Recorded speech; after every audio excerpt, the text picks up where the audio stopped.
नमस्कार, आप देख रहे हैं नॉनस्टॉप 9। मैं हूं आपके साथ शीतल राजपूत। यूपी के पूर्व मुख्यमंत्री और समाजवादी पार्टी के मुखिया अखिलेश यादव ने आज यूपी के मुजफ्फरनगर से योगी सरकार के खिलाफ गर्जना की। सीएम योगी और उनकी सरकार पर आरोपों की बरसात कर दी। देखिए रिपोर्ट। अभी आए थे बाबा मुख्यमंत्री आए थे।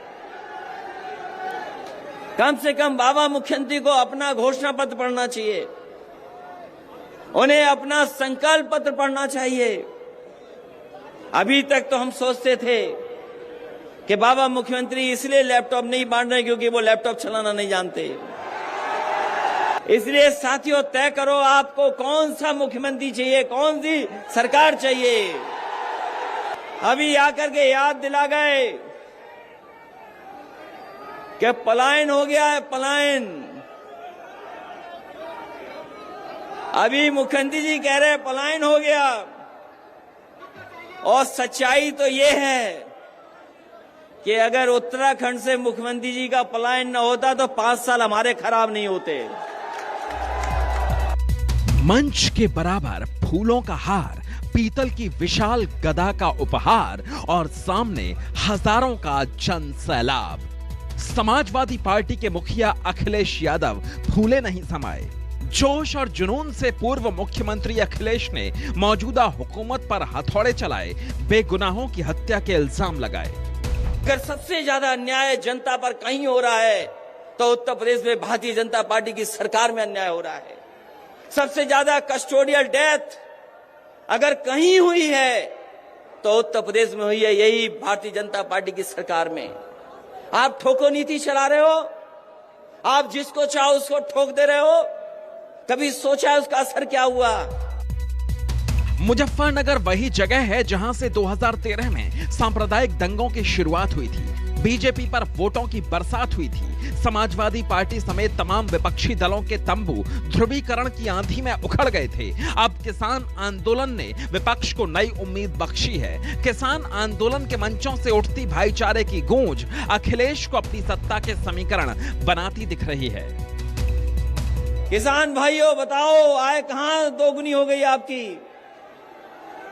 आय दोगुनी नहीं हुई, महंगाई बढ़ गई, महंगाई। और जो 3 कानून लागू हो गए हैं, ये जो 3 कानून हैं, अभी तो आपके फसल की कोई कीमत नहीं मिल रही है। ये जिस समय 3 कानून लागू हो जाएंगे, आपके खेत भी नहीं बचेंगे, और ये बड़े बड़े उद्योगपति आकर के खेतों की मेड़ तोड़ करके आपके खेतों पे कब्जा कर करके आपको मजदूर बनाने का काम करेंगे। किसानों की बेबसी बयां करते करते अखिलेश यादव कोरोना काल की जिल्लतों का जिक्र करने लगे। हजारों किलोमीटर पैदल कूच करने वाली दुखदाई यादों के जरिए सरकार को घेरने लगे। इन्होंने कोरोना में कोई इंतजाम नहीं किया, जनता को अनाज छोड़ दिया। और यही सड़कों पर आपने देखा होगा, जिस समय लॉकडाउन हुआ हमारे मजदूर घर जाने के लिए तकलीफ और परेशानी में पैदल चलते रहे। कोई इंतजाम सरकार ने नहीं किया। अगर किसान और गरीब अपने घर जाना चाहता था, इलाज चाहता था, उस समय सरकार ने अनाज छोड़ दिया था।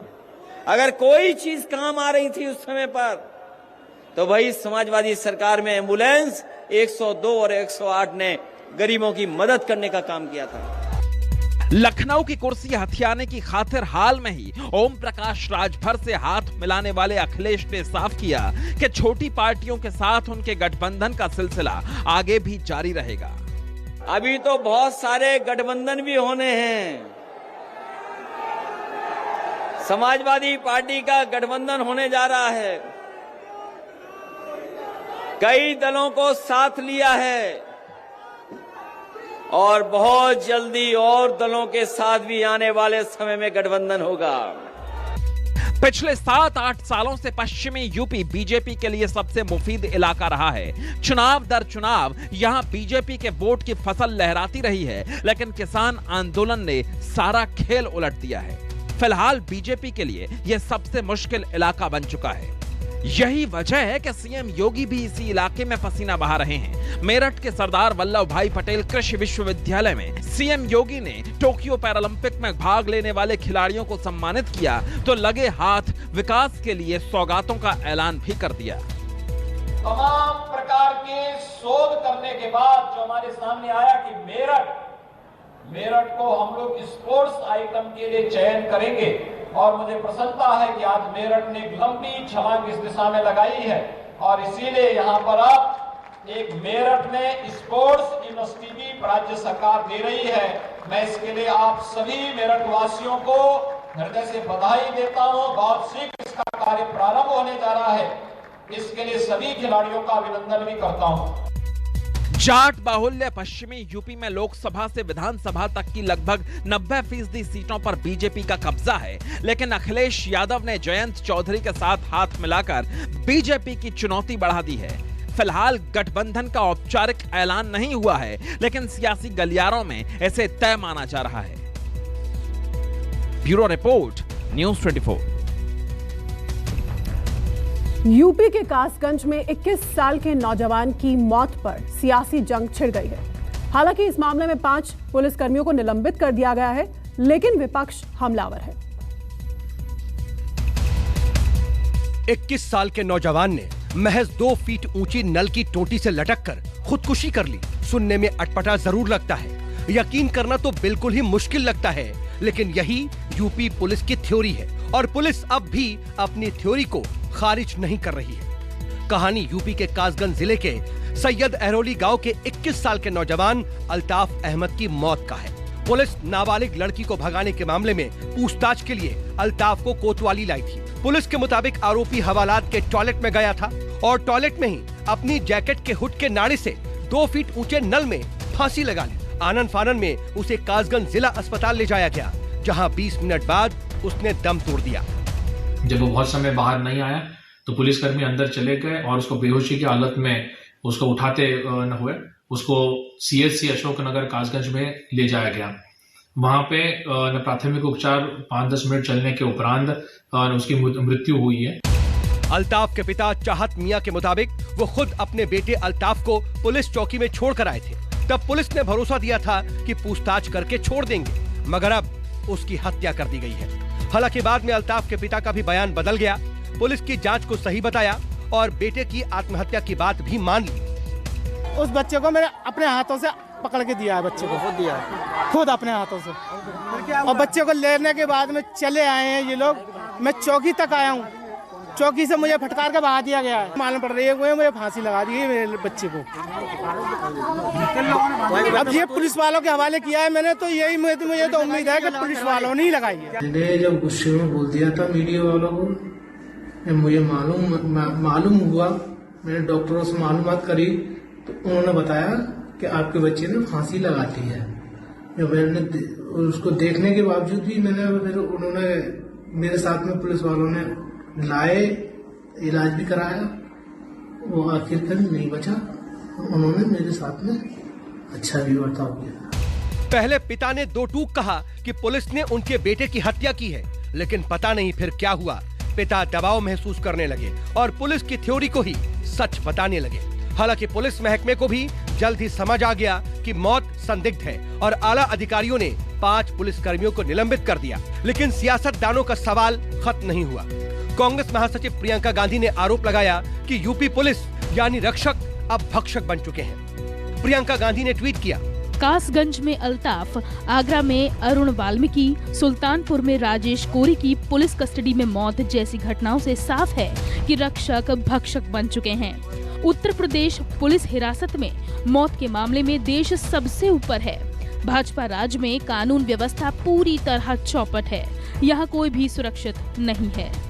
पूर्व कांग्रेस अध्यक्ष और वायनाड सांसद राहुल गांधी ने भी अल्ताफ की संदिग्ध मौत पर सवाल खड़ा किया। राहुल गांधी ने ट्वीट किया, क्या उत्तर प्रदेश में मानवाधिकार नाम की कोई चीज बची है?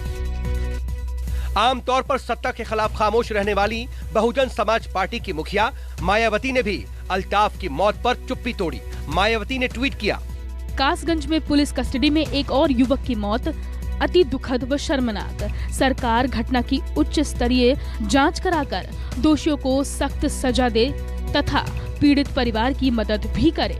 यूपी सरकार आए दिन कस्टडी में मौत रोकने व पुलिस को जनता की रक्षक बनाने में विफल साबित हो रही है। ये अति चिंता की बात है।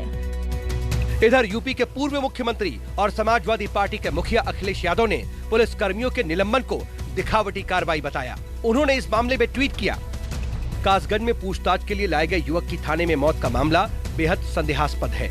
लापरवाही के नाम पर कुछ पुलिस वालों का निलंबन सिर्फ दिखावटी कार्रवाई है। इस मामले में इंसाफ व भाजपा के राज में पुलिस में विश्वास की पुनर्स्थापना के लिए न्यायिक जांच होनी ही चाहिए। #भाजपा खत्म। इधर यूपी के मुजफ्फरनगर की रैली में भी अखिलेश यादव ने बिना नाम लिए अल्ताफ की मौत का जिक्र कर यूपी सरकार पर हमला बोला, लेकिन बीजेपी ने आरोप लगाया कि विपक्षी नेता पुलिसिया कार्रवाई पर सियासी रोटी सेक रहे हैं।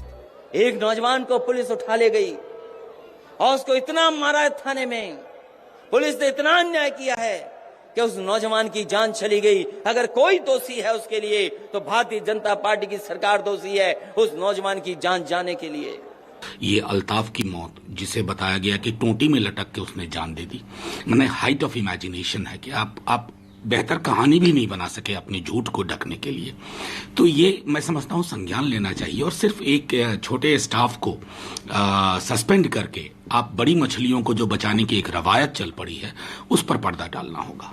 भाजपा की सरकार में कानून व्यवस्था नाम की कोई चीज नहीं है और निर्दोष लोगों की इसमें जबरदस्ती पकड़ के मार पीट करके हत्याएं भी हो रही हैं।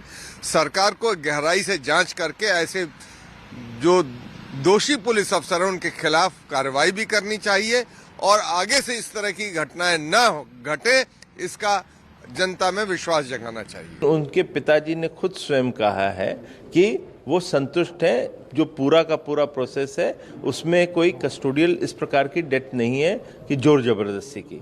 उसके बावजूद भी एक सांप्रदायिकता की आड़ में इसकी तुष्टीकरण की जा रही है। ये इन लोग को शोभा नहीं देता। उत्तर प्रदेश में आपको चुनाव लड़ना है तो सिद्धांतों पे लड़ें, मुद्दों पे लड़ें। यूपी पुलिस की कार्रवाई पर सियासतदानों से इतर अदालतें भी सवाल उठाती रही हैं। हालांकि 5 पुलिस कर्मियों के निलंबन से इंसाफ की उम्मीद तो मिलती है, लेकिन इंसाफ समय से होना चाहिए, होते हुए दिखना भी चाहिए। Bureau report, news 24। Welcome back. आप देख रहे हैं नॉनस्टॉप 9। पूर्व केंद्रीय मंत्री और कांग्रेस नेता सलमान खुर्शीद की किताब से देश में सियासी भूचाल आ गया। अपनी किताब में खुर्शीद ने हिंदुत्व की तुलना आईसिस और बोको हराम जैसे आतंकी संगठनों की सोच से की।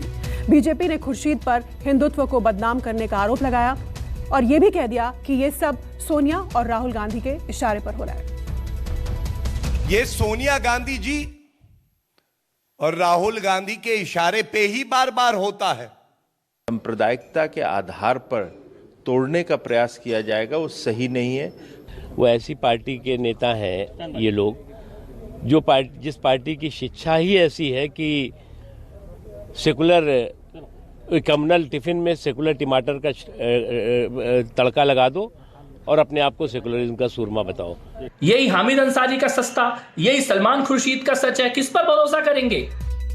सियासी बयानों की सुनामी आ गई, विवादों का बवंडर बन गया, बीजेपी कांग्रेस को कोसने लगी, आक्रोश की आंधी चल पड़ी। गुस्सा बेवजह नहीं था, क्योंकि कांग्रेस नेता सलमान खुर्शीद ने आरएसएस की तुलना बोको हराम और आईएसआईएस जैसे आतंकी संगठन से कर दी। दरअसल वरिष्ठ कांग्रेस नेता सलमान खुर्शीद ने यूपी चुनाव से एन पहले एक किताब लिखी है। इसका नाम है सनराइज ओवर अयोध्या, नेशनहुड इन अवर टाइम्स। खुर्शीद ने यह किताब अयोध्या पर सुप्रीम कोर्ट के फैसले को लेकर लिखी है, लेकिन इस किताब में कुछ पंक्तियां ऐसी हैं जिससे बहुतों का नाराज होना स्वाभाविक है। सनराइज ओवर अयोध्या के पेज नंबर 113 में खुर्शीद ने लिखा है, साधु संत जिस सनातन धर्म और क्लासिकल हिंदुत्व को जानते हैं उसे किनारे करके हिंदुत्व के ऐसे वर्जन को आगे बढ़ाया जा रहा है जो हर पैमाने पर आईएसआईएस और बोको हराम जैसे जिहादी इस्लामिक संगठनों के राजनीतिक रूप जैसा ही है। हिंदुत्व का इस्तेमाल राजनीतिक फायदे के लिए होता है, चुनाव प्रचार के दौरान इसका जिक्र होता है। बुधवार को इस किताब के विमोचन के मौके पर मध्य प्रदेश के पूर्व मुख्यमंत्री और वरिष्ठ कांग्रेस नेता दिग्विजय सिंह ने बीजेपी के हिंदुत्व पर सवाल उठाए। तो वहीं पूर्व केंद्रीय मंत्री पी चिदंबरम सुप्रीम कोर्ट के फैसले को ही डराने वाला बता गए। कुछ लोगों को पूरी किताब पर ध्यान नहीं देना, उनको एक पैराग्राफ पर ध्यान देना है, क्योंकि वो विचारधारा हर चीज में हिंदू और मुसलमान करने के आदी है, हिंदुस्तान पाकिस्तान करने के आदी हैं। Everything that you want to know about what happened before and after 1992 up to this date is there in this book. Khurshid की किताब और विमोचन के मौके पर हुई बातों ने बीजेपी को कांग्रेस पर हमले का हथियार थमा दिया। बीजेपी कांग्रेस को हिंदू विरोधी बताने लगी। हालांकि खुर्शीद ने इस पर सफाई जरूर दी, लेकिन वो अपनी किताब में लिखी बातों पर अडिग हैं। सलमान खुर्शीद जी ने इस प्रकार की बयानबाजी करी है जो कि एक कट्टरपंथी की दिखती है, और दिग्विजय सिंह करें तो स्वाभाविक है, उनका ये स्वभाव ही रहा है और उनके सिद्धांत भी वैसे रहे हैं। सांप्रदायिकता के आधार पर तोड़ने का प्रयास किया जाएगा, वो सही नहीं है।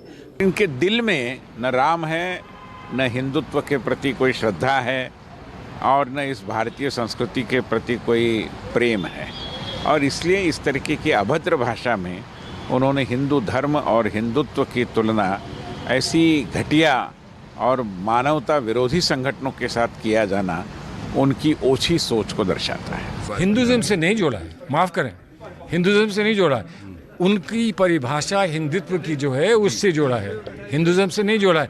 पूरी किताब ही ये कहती है कि हिंदुइज्म को स्वीकार करो, हिंदुइज्म को सम्मान दो, और हिंदू और इस हिंदुइज्म को और इस्लाम को जोड़ो। पूरी किताब ये कहती है।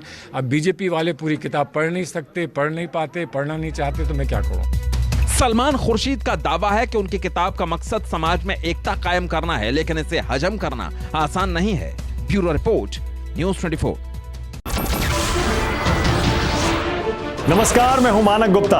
अगर आपको हमारा ये वीडियो पसंद आया हो तो इसे लाइक और शेयर जरूर करें, और हां, हमें सब्सक्राइब और फॉलो करना ना भूलें ताकि आप देश और दुनिया की कोई खबर मिस ना करें। तो जुड़े रहिए हमारे साथ और देखते रहिए न्यूज़ 24।